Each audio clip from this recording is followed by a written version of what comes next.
como el ultrasonido para la parte del diagnóstico prenatal y que es fundamental. Desde el punto de vista general, el ultrasonido es la herramienta principal que tenemos nosotros, los que hacemos el diagnóstico prenatal, ginecobstetras y radiólogos, desde el punto de vista para el estudio anatómico fetal. Y con los equipos que existen actualmente, que ustedes están viendo allá atrás, con alta resolución, nos permite hacer diagnósticos muy certeros, pero para eso tenemos que tener un análisis secuencial y segmentario de las diferentes estructuras. Hoy vamos a aprender cómo se hace el análisis secuencial y segmentario del cerebro fetal. Pero también hay una técnica que es complementaria al ultrasonido, y ya sabemos que es complementaria al ultrasonido, que se denomina pues la resonancia magnética y que es pedida en ciertas situaciones, y hoy vamos a ver algunas comparaciones que son muy importantes, sobre todo para que aprendamos a determinar cuándo es útil y cuándo no. Existen transductores de alta frecuencia y esta técnica ha mejorado mucho la parte del diagnóstico y lo vamos a ver, que también está dentro de los temas que vamos a ver ahora en la primera parte de la mañana, que es lo que es el ultrasonido 3D y 4D del cerebro fetal. Pero básicamente estas técnicas 3D y 4D es una forma de tratar de imitar las técnicas que utiliza la resonancia magnética para hacer reconstrucciones en los tres planos ortogonales y de esa manera poder correlacionarlos al tiempo, debido a que nosotros no podemos capturar muchas veces por la posición fetal, tenemos dificultades para poder hacer un acceso de manera adecuada. En el ultrasonido a veces tenemos poca información integrada y la resonancia magnética nos permite integrar esa información de una manera muy fácil.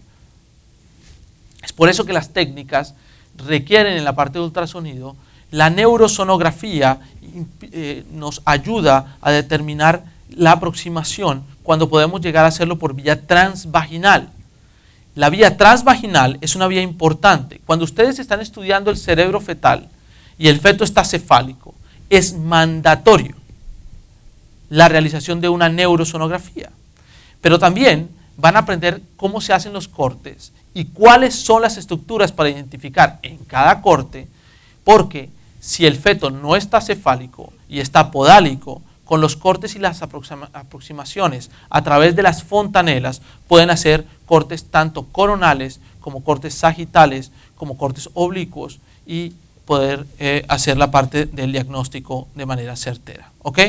La utilización de técnicas como el Doppler son importantes para la vasculatura porque las anomalías se asocian también con alteraciones vasculares en el cerebro, especialmente como fenómenos como las disgenesias o agenesias del cuerpo calloso, en donde existe una amputación de una arteria, que es la arteria, ya se los dije, la arteria pericallosa, por ejemplo, no existe cuando existe una agenesia del cuerpo calloso, o por ejemplo cuando existen holoprosencefalias, en donde existen amputaciones de la arteria cerebral anterior. Entonces es importante conocer las estructuras vasculares que están asociadas a los fenómenos de anomalía y que le va a ayudar a usted a hacer un diagnóstico mucho más certero. Ok, repasemos un poquito cómo, bueno, eso lo repasamos en la parte, y estos son los hallazgos que lo vamos a ver muy bien, y es cómo para nosotros estudiar el cerebro fetal tenemos que conocer el desarrollo de la corteza. Nosotros estamos con la idea errónea de que lo que nosotros tenemos que ver es si existe dilatación de los ventrículos para decir que existe una ventriculomegalia o desde el punto de vista del diagnóstico prenatal, el término mal utilizado de hidrocefalia, por ejemplo. Y eso es lo que diagnosticamos. Si existe una lesión quística en el cerebro, lo primero que se nos viene a la mente es que puede existir un quiste porencefálico y no vemos otra serie de asociaciones. Si existe una lesión que en el Doppler da una señal y es vascular, entonces pensamos inmediatamente en un aneurisma de la vena de Galeno. Pero resulta que la aproximación, como lo hacemos en el corazón, la aproximación al cerebro implica el conocimiento de los fenómenos que vimos ahora al inicio, en los primeros 20 minutos, desde el punto de vista anatómico, de lo que son los fenómenos de desarrollo embriológico y los fenómenos de sulcación del cerebro. Así que existen una serie de cortes. Este es un feto que se los puse como que está podálico, en donde nosotros estudiamos las estructuras gruesas o finas desde el punto de vista del desarrollo. Entonces ustedes están viendo aquí como los hemisferios cerebrales durante las primeras 18 semanas tienen un gran contenido de agua, por lo cual se ven negros. Y tienen que tener mucho cuidado de no hacer diagnósticos de fenómenos de dilataciones ventriculares, porque el cerebro no tiene mucho contenido de agua y lo que ustedes lo van a ver es negro y no significa que tenga una anormalidad. Van a ver los cuerpos, los plejos corrideos que llenan todo el ventrículo lateral y lo ven con estas características. Y fíjense cómo a medida que avanza la edad gestacional, este ejemplo que les pongo aquí, en los surcos occipitales, semana 20, semana 24, semana 26, fíjense cómo empieza la aparición de los surcos occipitales primarios y secundarios. En este caso, que ya lo vamos a ver con más detalle, los surcos occipitales primarios son los surcos inferiores y los surcos occipitales secundarios son los superiores. Es así como yo no debo encontrar la insinuación de los surcos occipitales primarios antes de la semana 24. Entonces ya van entendiendo ustedes cómo la semana 24 es una de las semanas críticas desde el punto de vista del diagnóstico prenatal para ustedes hacer una aproximación diagnóstica de posibles alteraciones en los fenómenos de migración neuronal. O sea que fíjense cómo antes de la semana 24 no deben aparecer los surcos occipitales primarios. Y la otra cosa importante para ver en la corteza cerebral dentro de la normalidad es la simetría. Es decir, que si yo tengo el surco al lado izquierdo, ¿de acuerdo?, tiene que aparecer el surco al lado derecho para que yo diga que existe un desarrollo adecuado. Y fíjense cómo se ve la simetría. ¿Puede aparecer un surco primero que el otro? Sí, ¿ok? Pero tiene que verse la insinuación.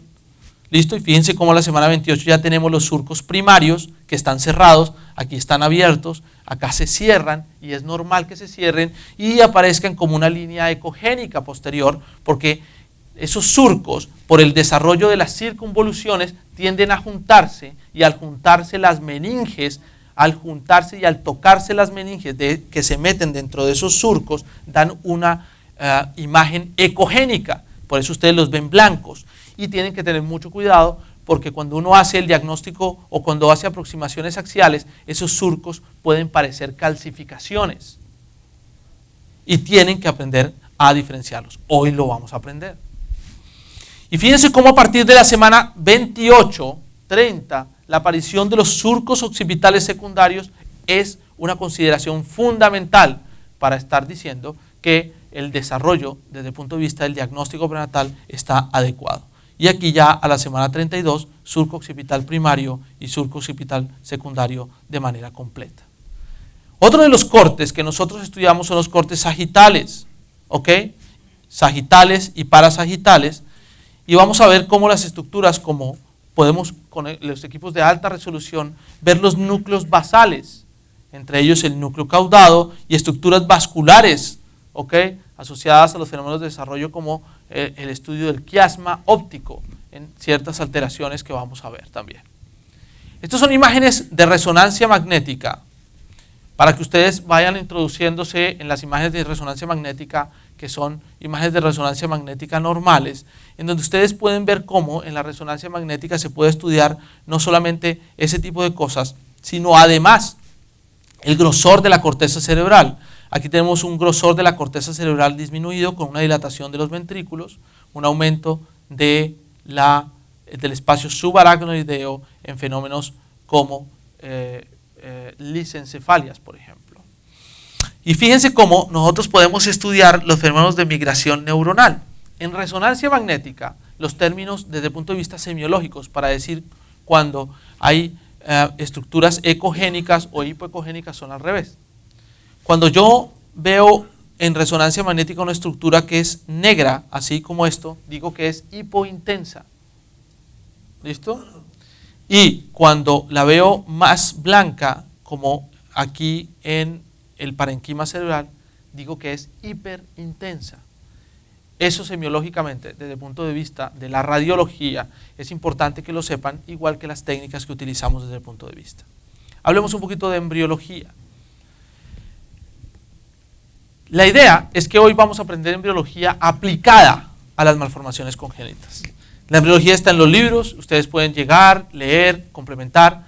Se me olvidaba decirles al principio que por favor dejen sus emails claros, porque me van a hacer una lista de emails para enviarles algunos artículos que generalmente dejamos como parte del curso para que ustedes revisen. Así que ahora en el primer break que tengamos, encárguense de dejarle el mail a las secretarias de la sociedad para que yo pueda enviarles esa información de una vez. Una de las cosas importantes es recordarles la formación del tubo neural y sus fenómenos de desarrollo y cómo vamos a dividir las anomalías que posteriormente vamos a estudiar.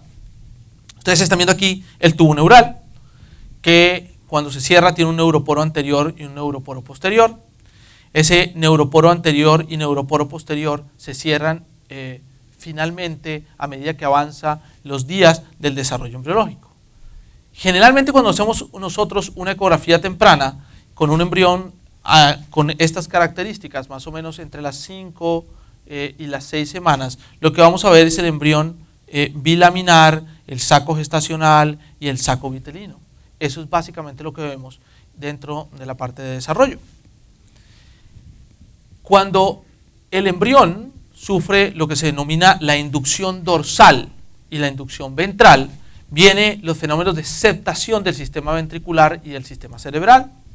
Y eso trae como consecuencia que haya una aplicatura anterior del embrión, que es lo que nos han enseñado siempre, que ocurre más o menos hasta las 7 semanas, y desde el punto de vista del desarrollo de los ventrículos laterales, empiecen a formarse el ventrículo, los cuernos anteriores, ¿de acuerdo?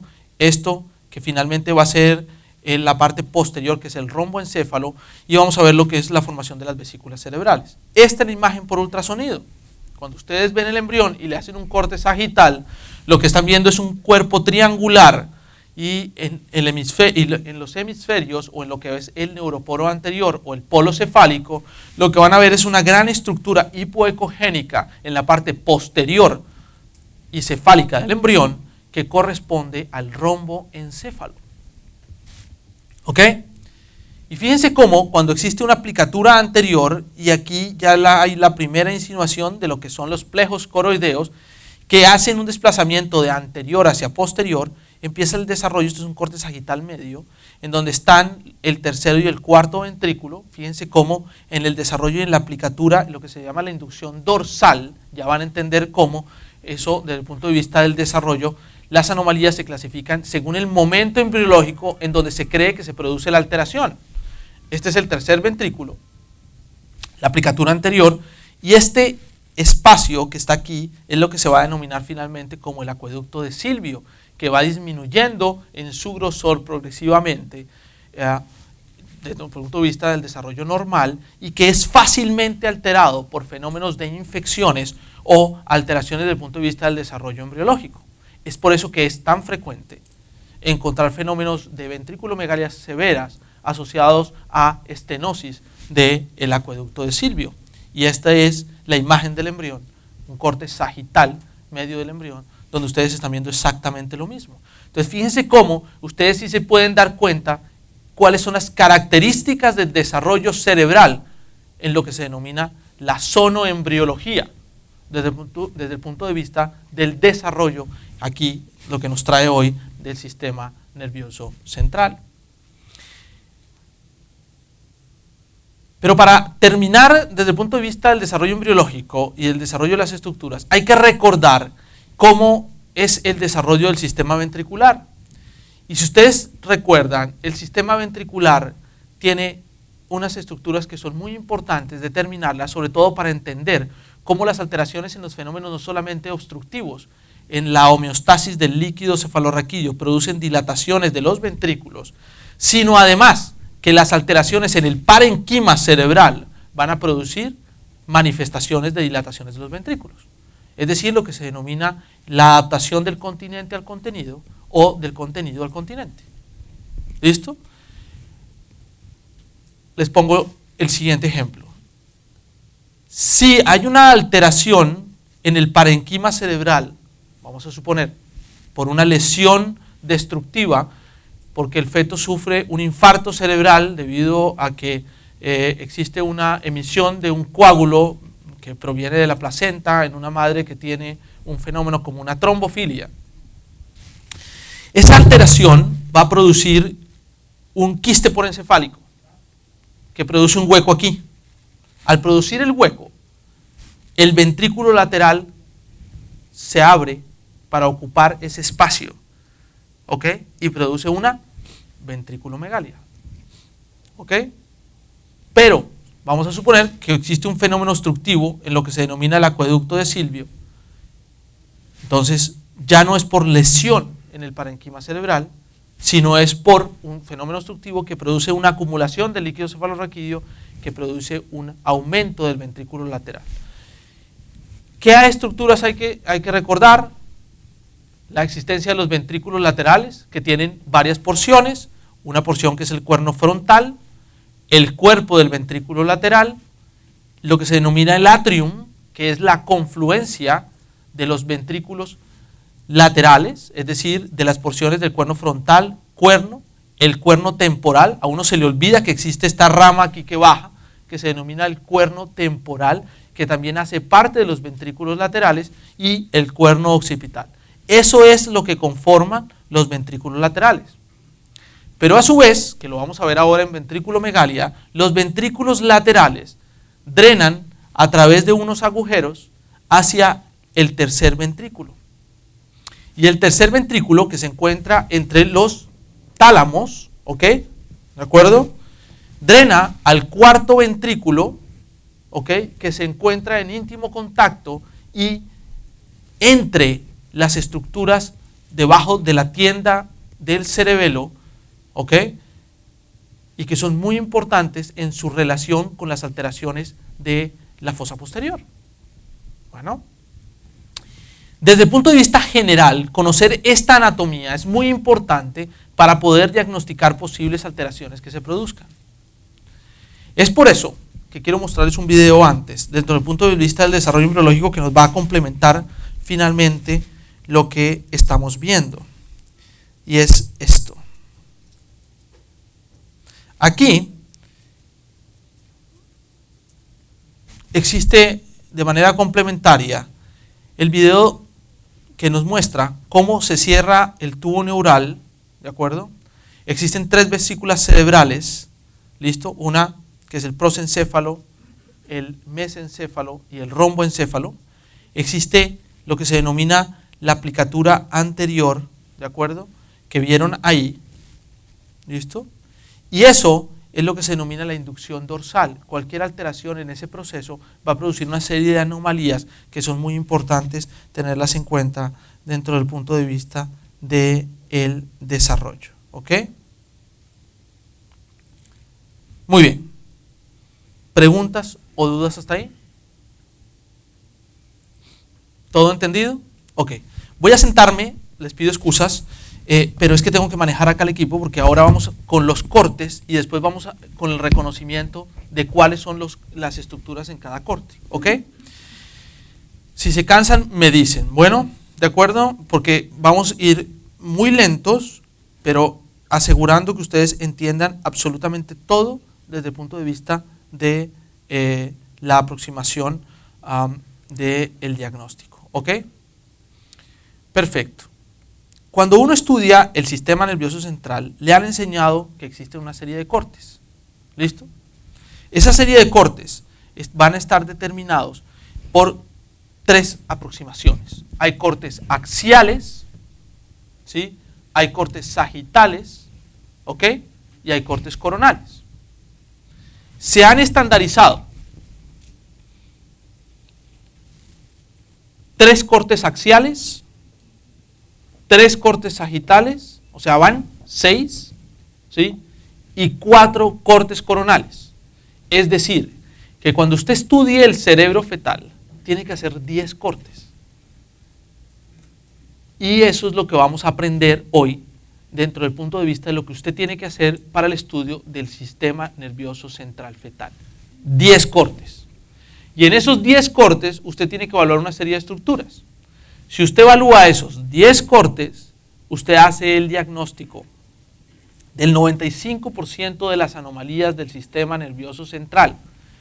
Y si usted encuentra alguna anomalía y no entiende qué puede pasar, muy seguramente lo que tiene que hacer es hacer una junta con sus colegas y decir o tratar de aproximarse a lo que está sucediendo desde el punto de vista del diagnóstico. Empecemos. Si vamos a hablar de los cortes axiales, el primer corte axial es el famoso corte transventricular. En ese corte, que es el corte transventricular, que ya lo vamos a ver en ultrasonido, pero quiero que lo vean anatómicamente primero, es el corte que se utiliza para la medición del atrium de los ventrículos laterales, no para el DVP. Acuérdense que el que se utiliza para el DVP es el corte axial número 2, que es el corte transtalámico. Bueno, que es el siguiente. Entonces, de nuevo, mírenlo anatómicamente donde se hace el corte. Se hace un corte a través de los ventrículos laterales, corte transventricular, ¿ok? ¿Listo? Usted pasa el haz de ultrasonido por donde pasó la línea ahí y va a ver este corte.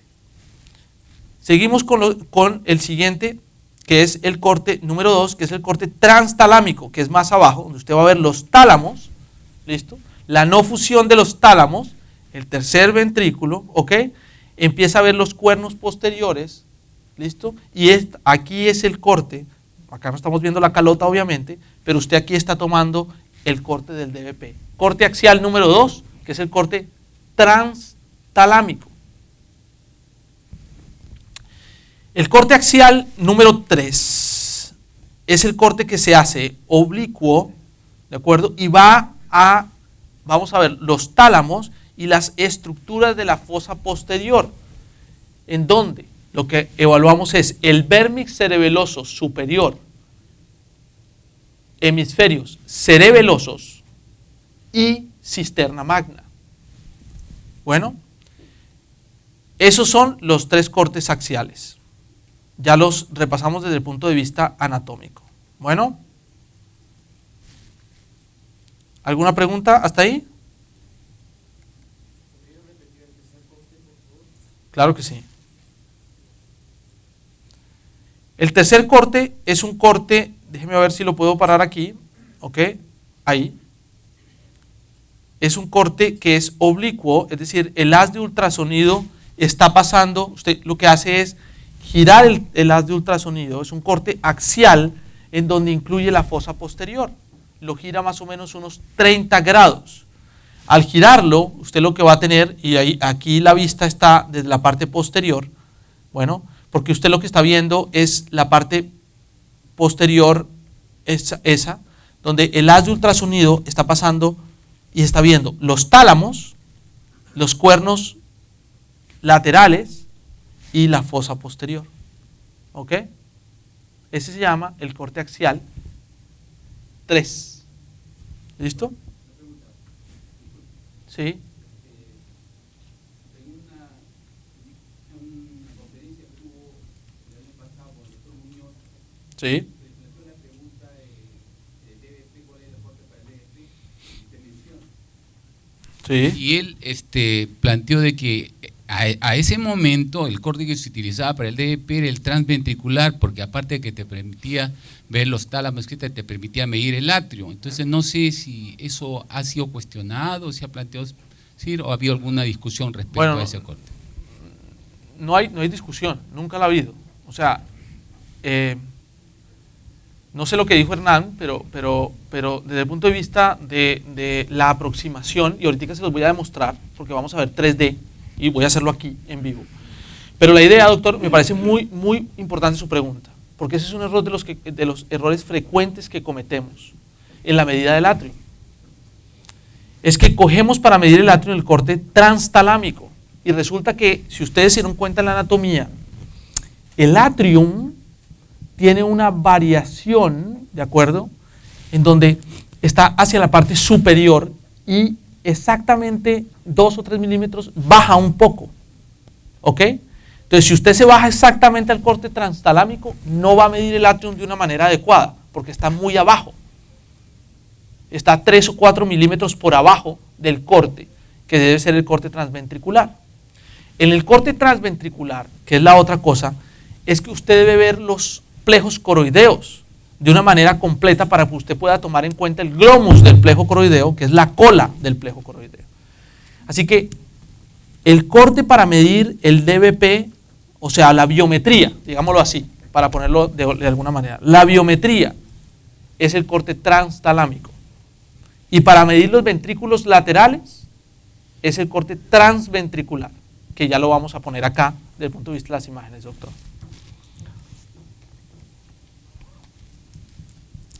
¿Alguna otra pregunta tienen?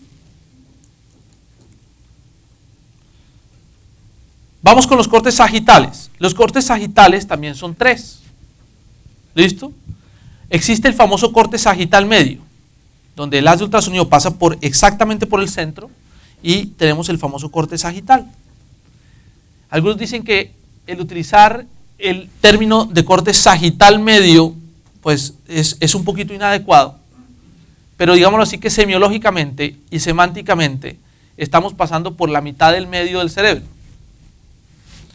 Y la idea es que en el haz de ultrasonido, en el corte sagital, es uno de los cortes más importantes en el estudio de las estructuras cerebrales, debido a que podemos estudiar esta imagen, que es el cuerpo calloso, las estructuras anatómicas interhemisféricas, que son las otras comisuras, la comisura del hipocampo, la comisura anterior, la comisura posterior, la vamos a ver en detalle ahora, ¿ok?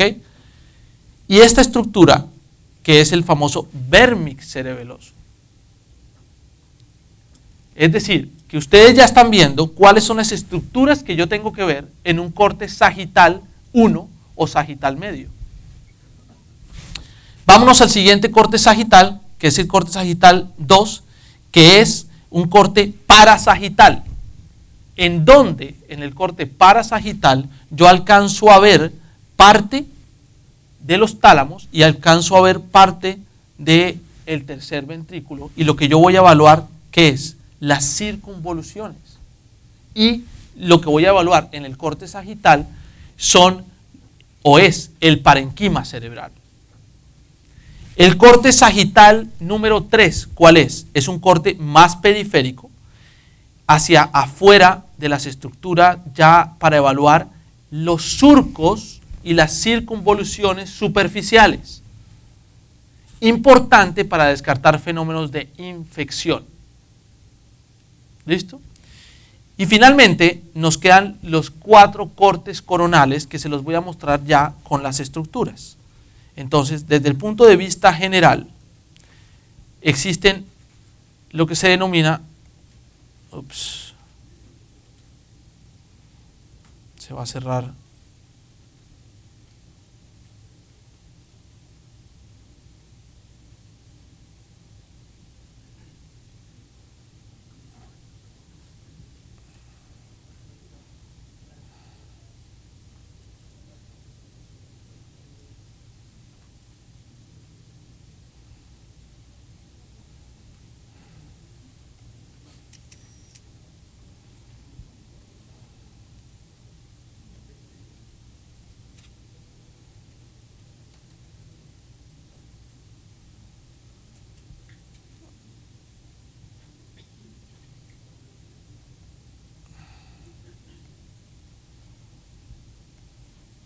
Vamos a tener que esperar a que abra otra vez. Bueno, ¿alguna duda hasta ahí? ¿O pregunta?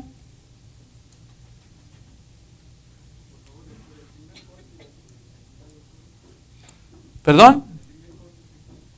No le escucho. El primer corte sagital, listo. Ese corte sagital medio, se los voy a poner acá mientras PowerPoint se cierra, porque no sé qué pasó aquí.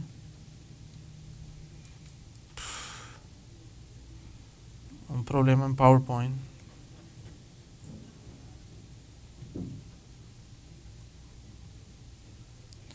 Bueno, voy a abrir otra vez, si me permiten 2 segundos.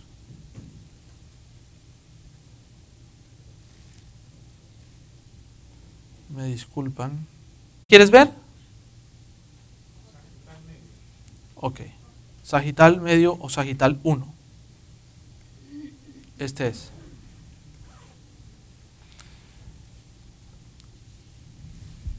el corte a través de la cisura interhemisférica, donde estoy viendo